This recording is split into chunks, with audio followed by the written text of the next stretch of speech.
జనంలో కంగారు పుట్టింది, చైతన్యం వచ్చింది. ఓహో మనం వీళ్ళనేది అసంతృప్తికి గురి చేసాం, ఏంటదయ్యా అంటే బదిలీలు అడ్డదిడ్డంగా జరుగుతున్నాయి.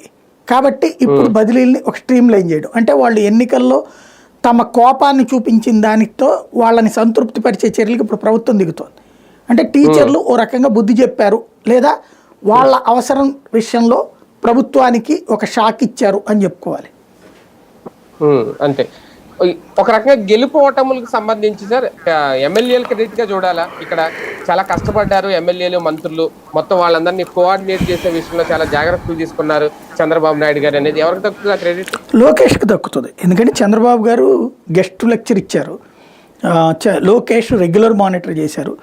ఒక్కొక్కళ్ళని నేను ఇందాక చెప్పినట్టుగానే ఎన్నిసార్లు కలవాలి, ఎవరెవరు కలవాలి, ఎవరితో అప్రోచ్ అవ్వాలి, ఇదంతా. ఇప్పుడు ఫర్ ఎగ్జాంపుల్ లోకేష్ చెప్పాడు కదా అని చెప్పేసి నేను ఫీల్డ్లోకి వెళ్ళిపోతాను, ఆ ఓటర్ అడుగుతాను నాతో ఒకసారి మాట్లాడించండి ఎమ్మెల్యేతో అని చెప్పేసి నేను లోకేష్కి చెప్పే స్థితి ఉంటుందా నాకు?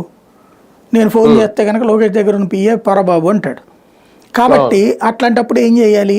దానికి ఆల్టర్నేటివ్గా లోకేష్ ఒక మార్గాన్ని సూచించాడు.